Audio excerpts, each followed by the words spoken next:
Près de Saint-Astier, Caroline Foissac exerce son activité de coach de vie en développement personnel depuis 3 ans après avoir obtenu un master et une certification.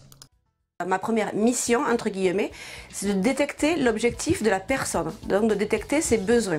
De quoi il a besoin pour être heureux, de quoi il a besoin pour que sa vie elle soit waouh. C'est à travers surtout un questionnement que tout se fait et qu'on arrive petit à petit, c'est comme si on avait un entonnoir.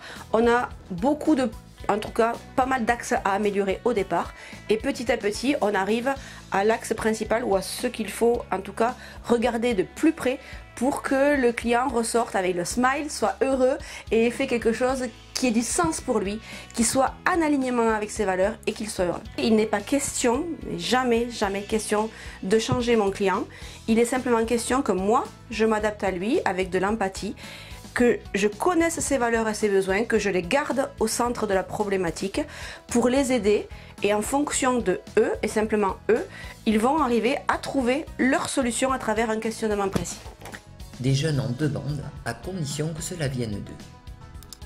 Les jeunes y viennent premièrement parce qu'ils n'ont pas forcément confiance en eux et ils veulent simplement réussir leur entretien d'embauche.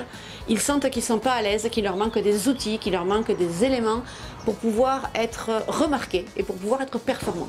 Donc ils viennent pour que je les aide à trouver le bon vocabulaire, les bonnes manières de s'exprimer et selon ce qu'ils sont au fond de leur tripe, on va devoir faire ressortir une image qui est la vraie image d'eux et pas une image standardisée. Le coaching en marchant, facilitateur de communication. Je fais des coachings en marchant, donc nous allons dans la forêt, nous allons dans un lieu qui est adapté au coaché. Tout le monde n'aime pas la forêt, d'autres vont aimer qu'il y ait du dénivelé, d'autres vont aimer avoir justement être à côté de l'eau.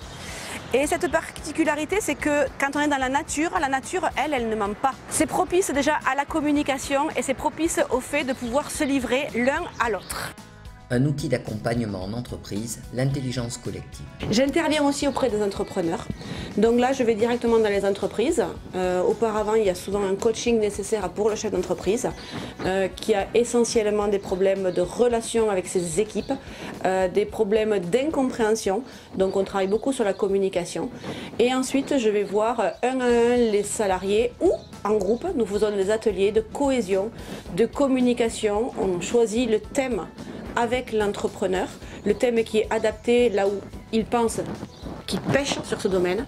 Donc je vais essayer avec les salariés et les impliquer, les motiver, leur demander, parce qu'ils ont sûrement eux une solution, c'est-à-dire pourquoi vous ne vous sentez pas bien dans l'entreprise, qu'est-ce qui manque à l'entreprise, qu'est-ce que vous pensez qu'il serait bien qu'il soit mis en place, qu'est-ce que vous aimeriez, et à partir de là, c'est source de solutions, c'est une intelligence collective, on se sert de tout ça et on fait quelque chose de détonnant.